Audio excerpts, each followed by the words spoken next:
morning, everyone. Welcome to the regularly scheduled meeting of the Board of Public Works for today, Monday, February 6, 2017. Commissioner Repenning, James, Davis, and Jacinto are present. President James, we have a quorum. May we start with Bureau introductions, please? Starting with Bureau of Sanitation. Michael Patney, Bureau of Engineering. Brett McReynolds, Bureau of Contract Administration. Chris Enriquez, Bureau of Street Lighting. Matt Sawishi, Bureau of Street Services. Good morning, Ted Jordan, Public Works General Counsel. Fernando Campos, Executive Officer. President James, we received speaker cards under general public comment. We have no commentary under the Neighborhood Council commentary section, and we also received speaker cards on items 1 through 4. Okay, we'll close the Neighborhood Council category of commentary. Is there a second to my motion that we approve the meeting minutes for the meeting of Friday, January 20th, 2017? By Commissioner Repenning. Any objection? Without objection, we will do that. Agenda item number 1, Council District 5, Policy Authority to add Area T and the streets of significance with Area T to the major transit and transportation construction impact areas related to the Metro Purple Line Extension Section 2 project. Recommending that the board first concur with the recommendation of the city engineer, Chair of the Transportation Construction Traffic Management Committee, to add Area T and the streets of significance within Area T to the major transit and transportation construction impact areas in accordance with Los Angeles Municipal Code Section 62.250, and secondly, forward a copy of the report to the City Council for their information. Mr. Herman, you have a card on number 1?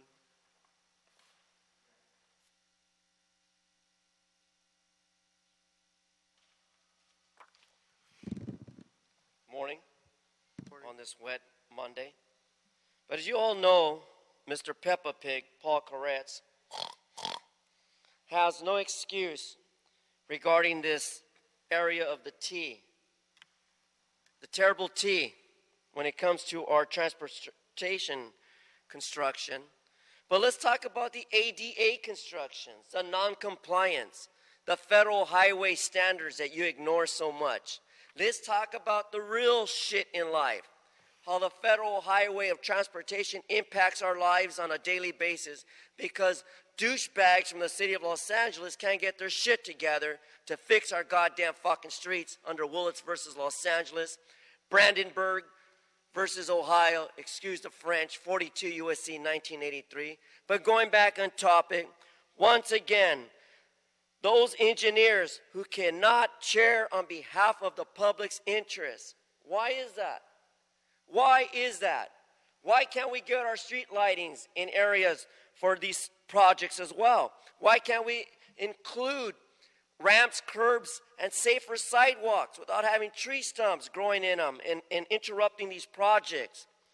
The Metro Purple Line should have been built at the time when you were building the goddamn thing. Not wait for Obama to fuck up and lose his reign.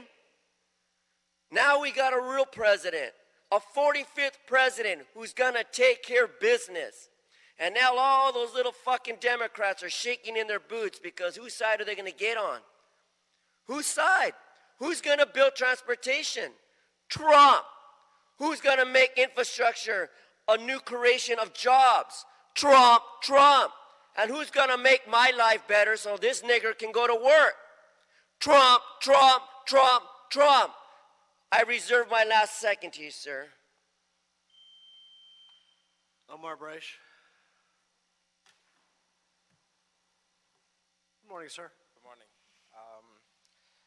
My name is Omar Braish. I'm from Metro Transit Division. I'm here for the addition of Impact Area T for Purple Line Section 2. Per Municipal Code Section 62.250, establishment of new impact area, flags permits, flags additional review for Traffic Committee. Therefore, approving Purple Line Section 2 project impact Area T and the street of significance will authorize Review Committee to review applicant's work plan and develop work site traffic control requirements to minimize the loss of traffic capacity and minimize construction conflict between different projects within the impact area. Currently, there are 5 impact area maps. This project is divided into 3 sections for implementation.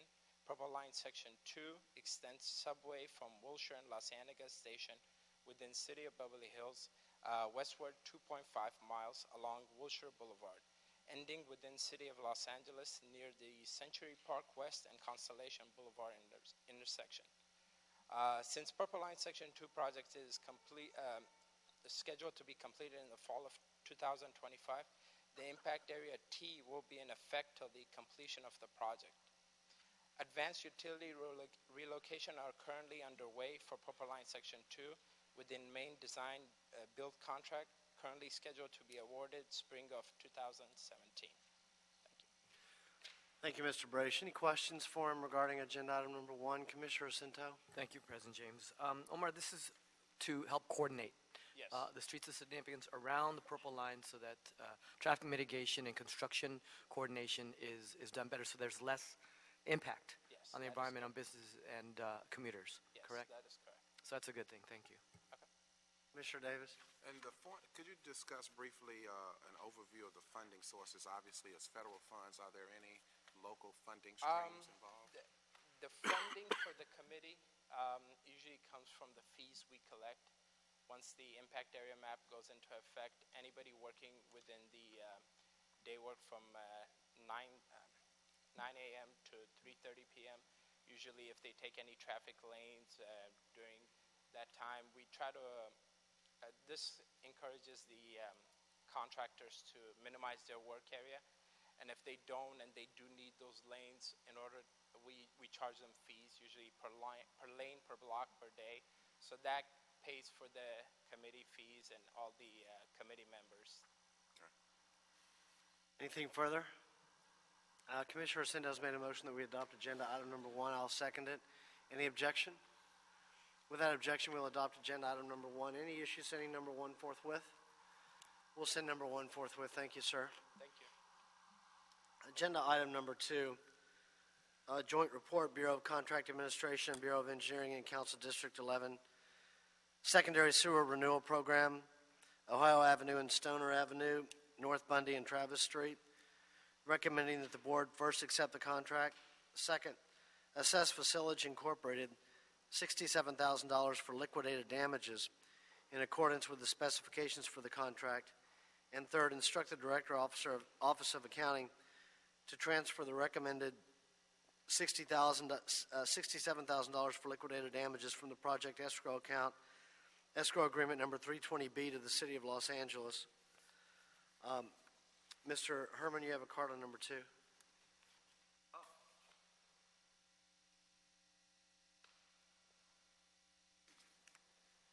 Good morning once again. There are things happening when it comes to our sewers, especially when we're adding new sewers. And this is just an example, like the bluffs off of Pacific Palisades.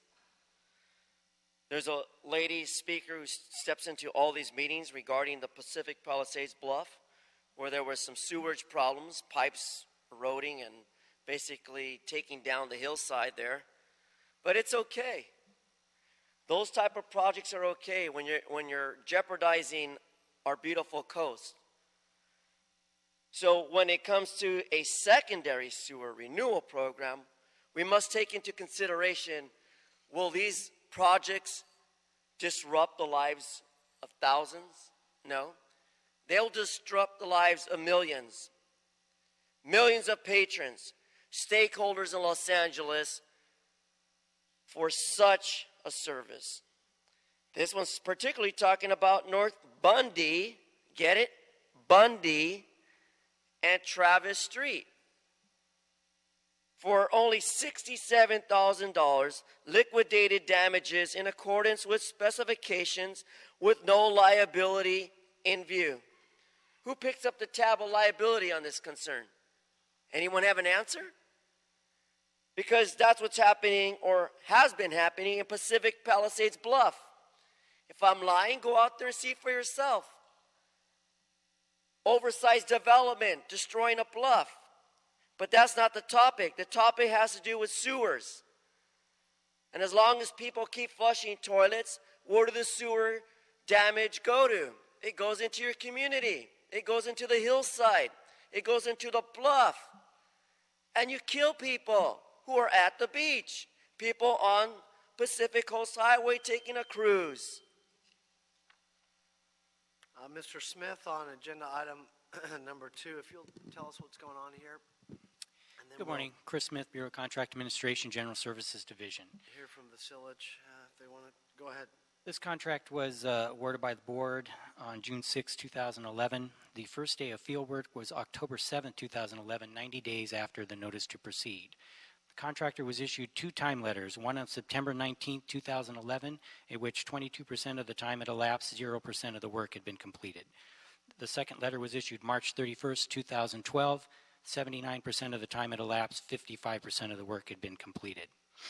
The original contract duration was 330 calendar days, Change orders extended the contract duration by 71 days, giving a revised duration of 401 days. The contractor completed the work. The contractor was issued a statement of completion on the 468th day. Therefore, the 468 minus 401 is 67 calendar days at $1,000 a day, which equals the $67,000 that is recommended in this report. Something for your consideration: of those 67 days, 28 days of that 67 was actually needed to complete the field work in the field. The remaining 39 days were for administrative items, receiving CCTV video, scheduling and completing a final inspection, and issuing a statement of completion. Could you repeat all of that? Yes, sir. The breakdown Of the 67 days, Go ahead. Yeah. of the 67 days, 28 days were required to finish the field work. The remaining 39 days were for administrative items, but the contract does not allow us to make a recommendation other than what's been made in this board report.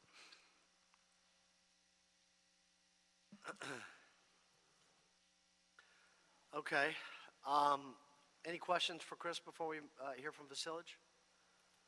All right, Chris, we may come back to you. Wes May?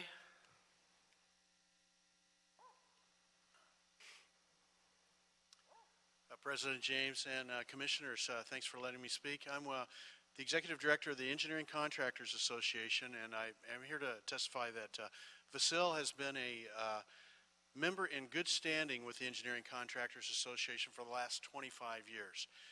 Never had any issues regarding the quality of their work. They also have helped in the final phase of the USS Iowa, the Engineering Contractors Association, along with Vasil, water line, sewer line, fire sprinkler line, and most recently they dug the electrical line and hooked that up to get the Iowa off generator power. So they give back to the community. I have some concerns as I've seen these issues come forward on the time it takes to close out some of these issues, as I know you're concerned about them too. Anyway, subject to your questions, that's what I have to say. Thank you. Mr. Smith? No problem here with the quality of the work, right? No. Yeah, that's not an issue. They got a 90-day late start, though, right? Correct. And do you know the reason for the late start? We may hear about it, but... No, I don't. Okay. But they started 90 days late? That's correct. Okay. John, and I'm sorry, John, I can't read the writing for the last... Gavigan? Okay. Mr. Gavigan, since you're a real party in interest for Vacilage, we don't put the 2-minute time limit on you in a protest. I was going to ask for more time. But once you start to repeat yourself, then I'll step in. Okay. Okay? Go ahead, sir. Okay. Chris is right. We did start late. The reason why we started late is the city has various steps that need to be met before we can physically start work. First, we need to have all the submittals approved, which we can't upload or give to the city until the first day of the notice to proceed. The notice to proceed was July 7th. We received submittal approval August 18th. Then after all the submittals are approved, we have to have a site safety meeting, which Bureau of Engineering sets up. That wasn't set up until September 29th, 84 days after the notice to proceed. Were you working on another city project at the same time? No. No? Go ahead. Then, so it's your position that that delay ought to be on the city? I believe so, yes. Then after the safety meeting's held, we have to install the credit signs for the council members. After those are installed, we have to wait 10 days until we can physically start work. We installed the signs on October 3rd. We delivered pipe October 19th, 12 working days later. We started excavating on the 20th. We couldn't have done it any faster based on the timeline. Now, we did run long, but there were constant locations being added to the project. Our subcontractor, the lining subcontractor Repipe, provided pre-video for engineering to review. They got that December 21st. The final completion date was June 7th. We were receiving repair requests June 9th at 2:45 in the afternoon to continue to make repairs after the original contract. So, and some of those repairs were on an item that I requested to have the job modified back in February. I have the RFI that I sent to the engineer saying that I want to change the scope of work because of a traffic impact crossing Sunset Boulevard at Westgate. It was rejected. So then we had to file or set up DOT plans. DOT said to cross Sunset you have to do it at nighttime. So then I had to go to the police commission. The police commission denied our night request. So then we had to go back to DOT and say we have to do it during the day. Then Bureau of Engineering, let's see what the exact date was.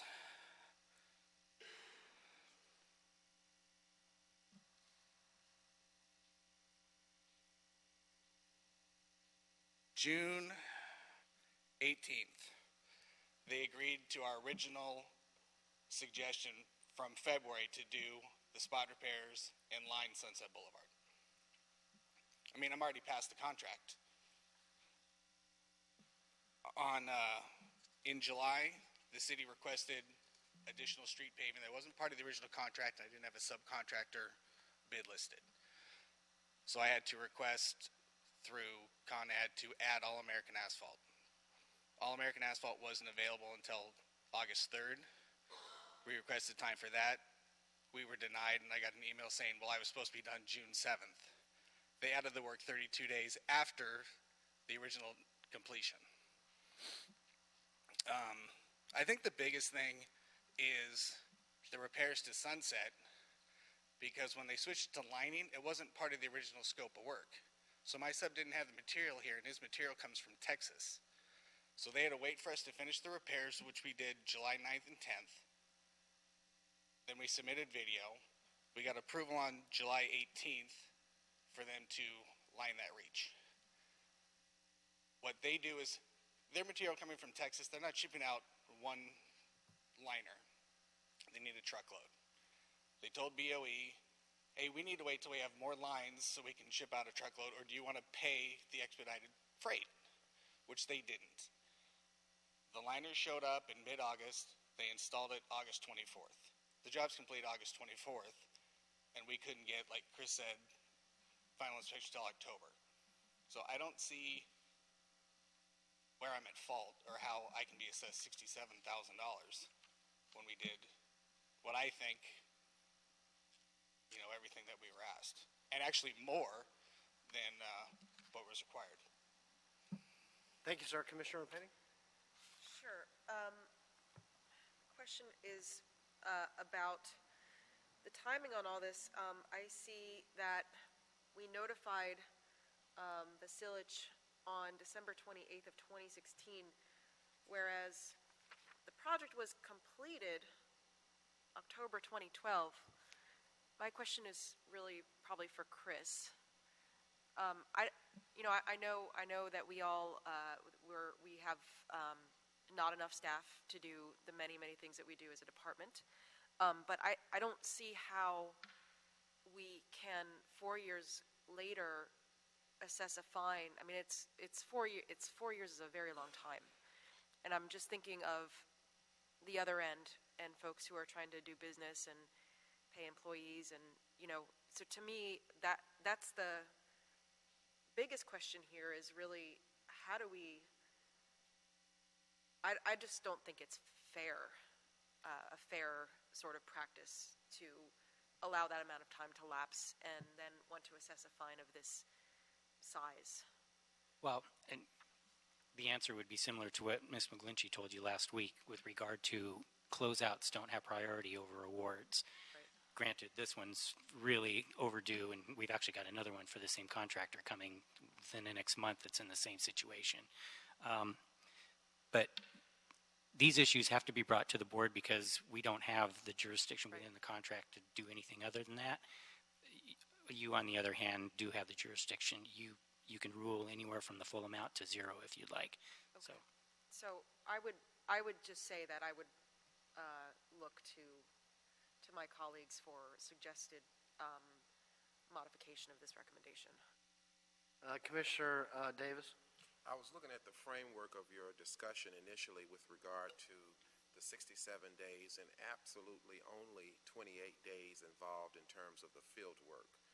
Obviously, the administrative processes that you talk about were impacted on this 39 days of administrative items that was also discussed by the contractor. So it looks to me that we're dealing with this 28 days of field work. That seems to be fair and just. Now, also, as Commissioner Repenning has mentioned, this whole issue of how long it has taken us to process things, I don't know if at all we would have been able to expedite them in terms of our response to the contractor sooner in any of the circumstances that have been mentioned. But again, that leads us back to looking at just the 28 days of field work, given the fact that the prime contractor did start late. The administrative issues, they have absolutely no control over. It involved both us as well as them, and they don't have any control over when we get back to them with the approvals.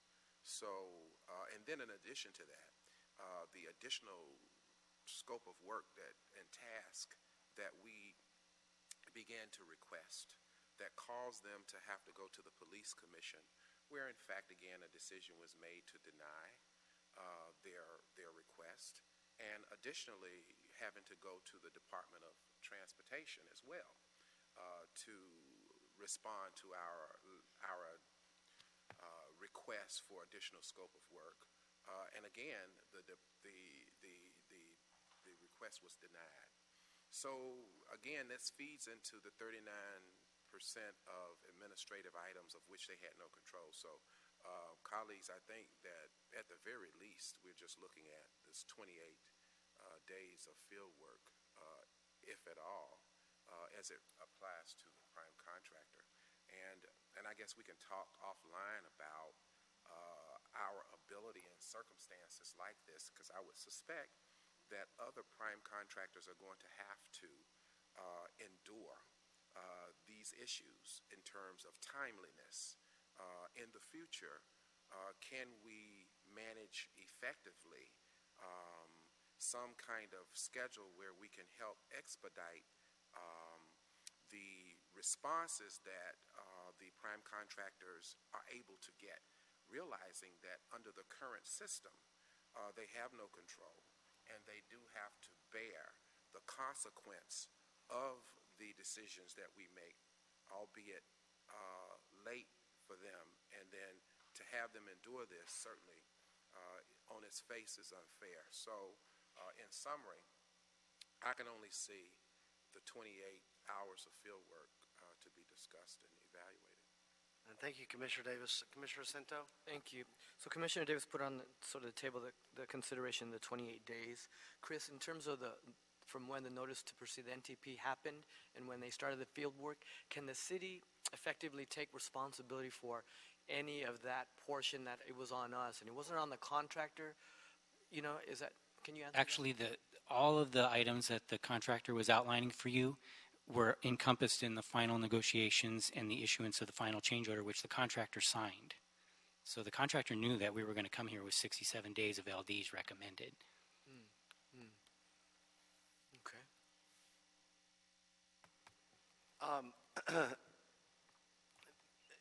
I want to give, Chris, John, sorry, sir, Gavigan? Gavigan? Gavigan, okay. I'm going to write it down here so I can. Your response to that? We didn't sign the final change order. It was unilaterally signed because I didn't agree with the $67,000. Because what? I didn't agree with the penalty. So I didn't sign the final change order. It was unilaterally signed by the city. Okay. And then on that, Go ahead. you guys have held $100,000+ since this project ended. I mean, I don't think that's fair either. I mean, I can't go out and get, purchase new equipment or enlarge our company because there's $100,000 sitting in an escrow account somewhere. So thank you. Mr. Smith? Mr. Gavigan raised a few other issues. I would just like to know your thoughts in response to those. Oh, he's right that we are holding a substantial amount of money because there's $67,000 being held on this one and $75,000 on another. Yeah. This one is a little more complicated than. Go ahead. It's a little more complicated than it sounds because Mr. Gavigan had a number of projects that we were trying to negotiate a closeout on because he was late on a number of these SSRP projects, and they were all folded into negotiations, which I saw letters in this file dating back as far as 2013 where we still hadn't resolved finalizing these projects. So that's not to excuse the fact that we're here way after this job was accepted, and we bear part of the responsibility for that in terms of our processing the OCC stuff. But I understand we're here way after the job is accepted, and I also understand the 39 days of admin, which, Chris, I think you put on the floor, which benefits the contractor in today's hearing, because you didn't have the leeway in your recommendation because it's a liquidated damages clause. So that comes to basically an appeal to us. That marks it down to the $28,000 that Commissioner Davis has identified, that Commissioner Davis agreed with, and then you add the issue that Commissioner Repenning raised. Although I'm still a little perplexed by the 90 days at the beginning. So the contractor working on another city contract at the time or not? Was the contractor negotiating other contracts or closeout of other contracts that relate to that 90 days? Doesn't sound like. I know that he had a number of SSRPs that he was working on concurrently. And in this particular project, they actually pulled off their crew for a week to go work on an emergency sewer repair. So let's. Point of clarification. Wait. I'm not done yet, sir. Just a minute. So what, Chris, with respect to the 90 days at the beginning, where there's a sign out of the final closeout or the final change order that Mr. Gavigan said we didn't sign off on, it was unilaterally signed by the city. Fine, but regarding those 90 days, what's your response substantively to the 90 days and the response by Mr. Gavigan, because he broke down a number of days on the record to 84 days here and 7 days there, and what's your response to that at the beginning of the project? There are submittals that are required before the contractor can go to work, and they must be approved before that happens. But we do a lot of these projects with a number of contractors, and it doesn't take that long to get them approved, especially when you've been doing the same type of contract over and over and over again, which Vasile has. Are those submittals calculated in the amount of time that is provided for the job Yes. to begin with? They are? Okay. Commissioner Davis, go ahead. With regard to your discussion about the 90-day approval, I was unclear about the approval decision that we made. Did we make it on August the 18th, the approval from Con Ed? I don't have the specific dates. What I can tell you is there are timelines allowed in the contract for city to review the contractor submittals and give them back. We generally review them in a much faster timeline than that. I understand. Because we need to get the work done. August 18th. Then the additional issue is, in terms of the 90 days, on September the 29th, we had a site safety meeting set then. I don't know if that meeting could have been set earlier, that in fact, because it was set on September the 29th, that added additional time. that had to be adhered to by the prime contractor. That is correct, isn't it? All I know is that the change orders added time that the contractor was due for the city's perspective. Well, my final concern is that the council offices then requested additional time as it relates to the installation of signs on the street. Is that pretty accurate? Or what was it? I'm not aware of that. The contractor or the contract requires the contractor to install notice signs, and then they have to wait a certain period before they can start the work after doing that. And there is a submittal that has to be submitted and approved before they can put those signs in, because we have to make sure they say the right thing in the right district and the right names and spelling. Does that time impact the 90 days that we were discussing? That would be included in that. It's included within the 90 days. That's one of the submittals you got to get in pretty early. So as we look at that, I just wanted to know, in fact, if we could have, at any way possible, have managed some of those time issues sooner than we were able to as it relates to the 90 days. What I can answer to that is the city granted time wherever the city was at fault in terms of delaying the contractor. All right, thank you. Commissioner Cinto? Yeah, okay, so Commissioner Davis had the 28 days. I think that we're sort of at an impasse in terms of the contractor perspective and our city response. And so if we assume that we did give the contractor enough time to complete everything, and it was still 28 days in terms of the field work, then I think that that's the basis of whether we want to go 100% of that 28 or less, or share in that sort of responsibility. Commissioner Penning? I would use the 28 as a point of departure and suggest that we reduce it on the basis of the amount of time it's taken us to close this out and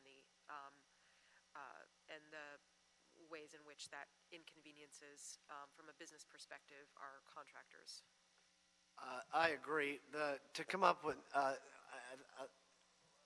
for a moment, Mr. Gavigan, although you're not helping your cause if you're at risk at this point. No, Go ahead. what I was going to say was that what wasn't taken into was the 17 days of time and material of work that we did, and that the total amount of added repairs were 33% more than what was on the original scope of work. And I forgot to mention that when I gave All the right. original. Thank you. So, hearing from kind of everyone here, I think I've put a number on what both of you have said, or all three of you. And then I want to add, the reason I think that that the number should not be zero is that the issue at the beginning with the 90 days. If we start at 28 days and decide that we're going to assess something because of the 90-day issue at the beginning of the contract, it should be less than the $28,000 because of what Commissioner Repenning has raised, the fact that it's been a delay and we've held the company's funds for this period of time. Mr. Smith, you indicated that we have additional closeouts with this contractor? Yes, we have another one pending. Okay. Any others other than the one that you know of pending? That might be the last one. I think that is the last one. Mr. Gavigan, only one more? Yes, I believe that's the final one. Okay. Well, I think this is open to discussion, but I think we ought to cut the $28,000 by half to Commissioner Repenning's suggestion. That would be a $14,000 liquidated damages penalty on this contract. And the basis, at least in my own mind, for it is if you didn't have the 90-day delay at the beginning, if it had been a 14-day delay, we're at $14,000. But it's half of the $28,000, which is the field work, reducing it from 67, which is what Mr. Smith indicated. So that would be my motion. Seconded by Commissioner Cinto. Any objection? Without objection, we'll adopt that. So Mr. Campos, how do we amend this? And that would be as amended.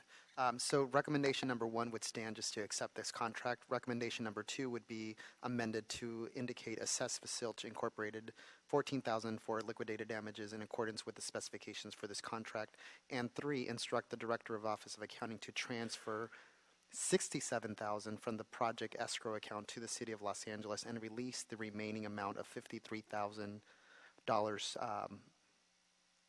to Facilch and retain the $14,000 for the So for the that's liquidated what, damages. That's what passed. Is there any issue sending it forthwith? We'll send it forthwith. Thank you, everybody. Going to agenda item number 3. Partial release of a stop notice, Walters Wholesale Electric Company. Walters Wholesale Electric Company transmitting partial release of a stop notice in the amount of $34,955.76 and amended stop notice in the amount of $8,544.86 for furnishing electrical supplies in connection with the Laurel Canyon Boulevard Bridge widening over Tonga Wash Project. The contractor is CPO Enterprises. Mr. Herman, you have a card on number 3.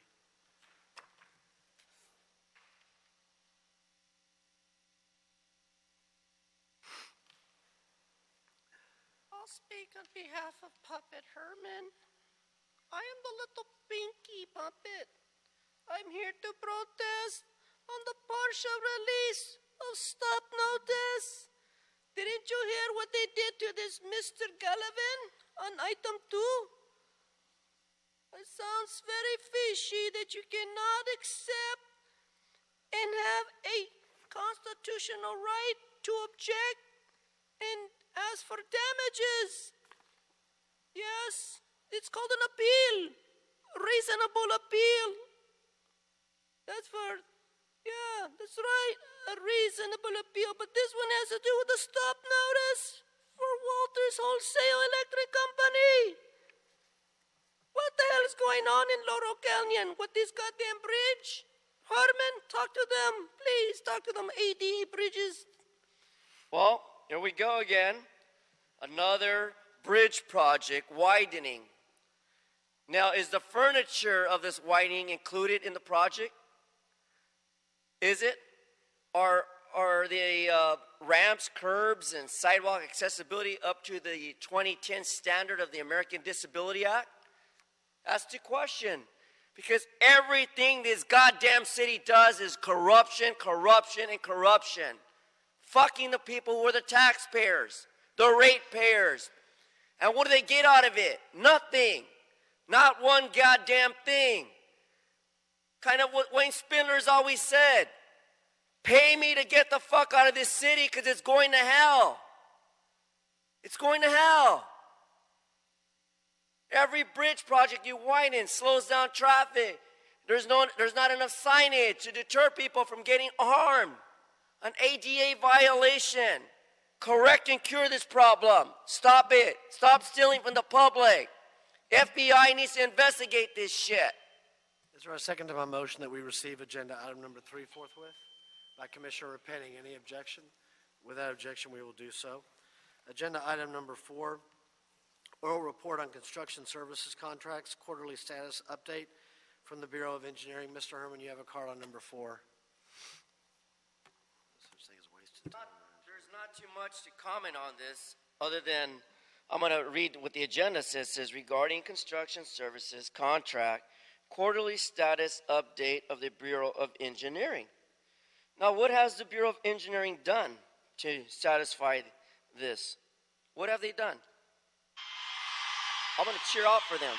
A quarterly status update, a cheer out. Listen. Fuck you. So, Madonna's right. When we have these quarterly status updates, everyone gets offended because the Bureau of Engineering is not up to code, not up to compliance.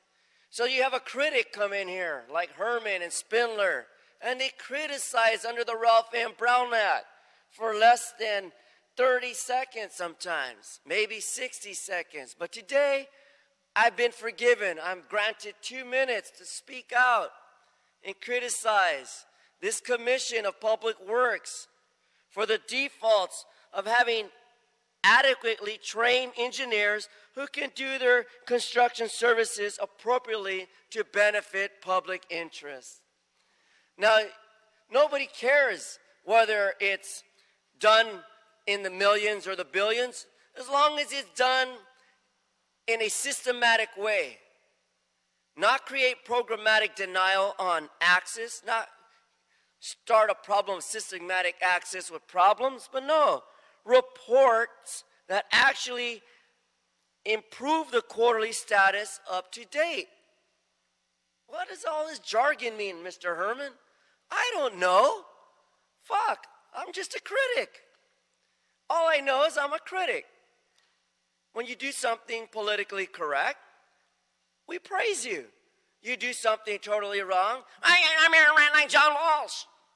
But today, it's raining. I'm happy. So I come in here to criticize only one topic, Bureau of Engineering.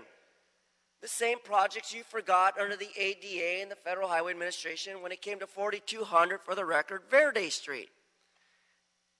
4200 Verde Street. Next, it's zonal. Please, engineers, get your shit together and fix our streets and sidewalks. Fix these construction projects that overlap. There should be no reason for overlapping. We're in the 20th century and we look like a third world goddamn country. Shout out, Spindler. Mr. Cirillo on agenda item number 4.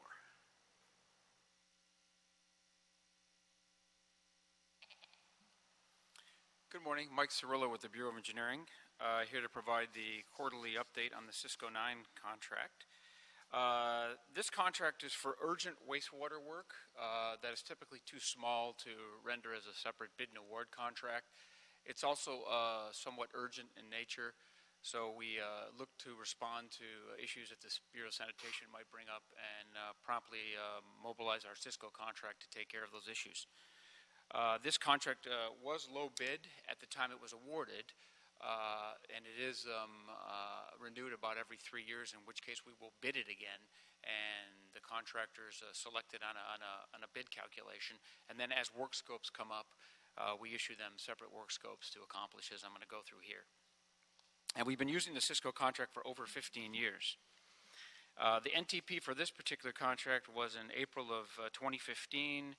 Therefore, we have about a little over a year left on this contract, which is about 61% of the time that's elapsed. This is a $12 million contract over 3 years. And just to put it in perspective, so the wastewater capital budget for capital projects is about $280 million per year.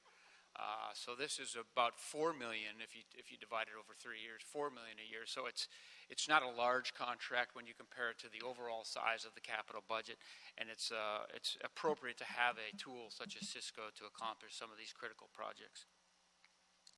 We have authorized about $7 million out of the $12 million to the contractor, and a lot of that work is still ongoing. That's about 60% of the contract value. So down in the table there, you can see our business inclusion efforts with all the various categories. You can see that we're positive in several categories and continue to outreach to the smaller businesses and minority businesses, women-owned businesses, et cetera, and are always looking to bring new contractors on board if we can to offer the special expertise that's required for wastewater treatment plant work. Below that, you see a 6-month look ahead of some contracts that we're anticipating awarding under Cisco.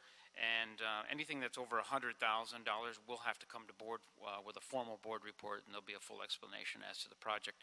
Anything under $100,000 is within the city engineer's purview to issue. So if you go to the second page, what you find is just the detail, really, that makes up the summary sheet. And these are each one of the task work orders that we've issued, the status of the contract, the budget, how much we've authorized out of the budget, and then the various categories that we've issued dollars to. And then lastly, I think you should have some photos. I thought it would be useful to just maybe print out a few photos so you can kind of see some of the work that the Cisco contractors would do. You can see the top two pictures are the Venice Pump Plant Gate Repairs project that we recently started. This is the largest pump plant in the city, and one of the gates stopped functioning. The actuator had failed. So this is a perfect type of contract where the plant really doesn't have the resources to do something like this. It requires a specialty type work and heavy equipment. So we brought in a contractor to quickly get that gate functional again. The next picture is the Hyperion gas compressor facility.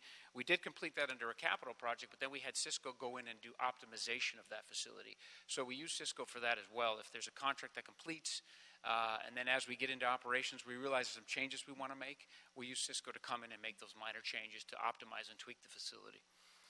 The next one is a corroded gate actuator down at Terminal Island. An actuator is what opens and closes the valves automatically. And if the actuator fails, the valve won't open and close. And in this case, I believe it was a gate actuator, not for a valve, so it opened and closed the gate. And since it was so corroded, we had to use Cisco to go in and replace the gate actuator. And then the bottom two pictures, we obviously work in a corrosive environment in wastewater. That's a picture of our gas holder down at Terminal Island. The gas holder was experiencing corrosion, and if you don't get it repainted soon, pretty soon the metal fails, and then you have to replace the whole gas holder. So we used our Cisco contract to sandblast and recoat the gas holder. That really concludes my report. Thank you, Mike. Commissioner Cinto. Thank you, Mike, for the report. Cisco's a good tool for us. It helps us do work that we need pretty quickly.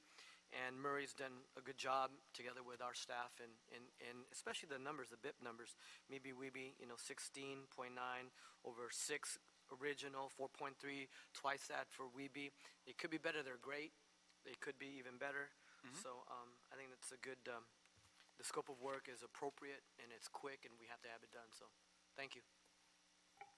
Anything further? Thank you, Mike. Appreciate it. Okay, thank you. The oral report will be received. General public comment. We have a card. I think Mr. Herman put in a card for Mr. Spindler. Mr. Spindler, are you here? Mr. Herman, you have a card on general public comment.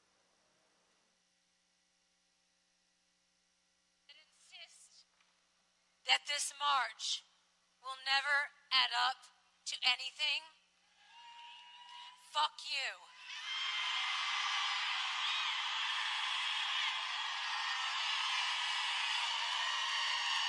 Fuck you.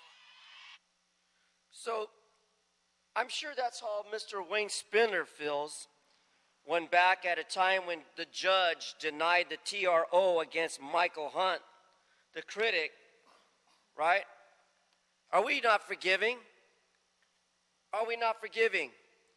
When the local news on July 12, 2016, Carol Goodson, for the record, denied Bitch O'Farrell Tuesday by the local news and the dailynews.com because the claim was made that the person was making a ruckus against an elected official because the person was at a public meeting with concerns of addressing public topics. Now, when you can't go before a committee, a commission, or elected officials and protest your opposition, then certainly there's something wrong with our society today. Something terribly wrong when you have a judge say to elected officials, no more using TRO, temporary restraining orders, to silence people at public meetings. Needs to stop. And Mike Davis needs to apologize that day when he stood there on those stairs with Herb Weston Jr., HHH, to bitch, bitch, bitch, because there was nothing wrong and offensive what Wayne Spindler, the Encino lawyer critic, did when he represented his public comment card, for the record. Thank you. Mr. Campos, have we cleared the desk? Yes, you have. Then we are adjourned. Thank you, everyone.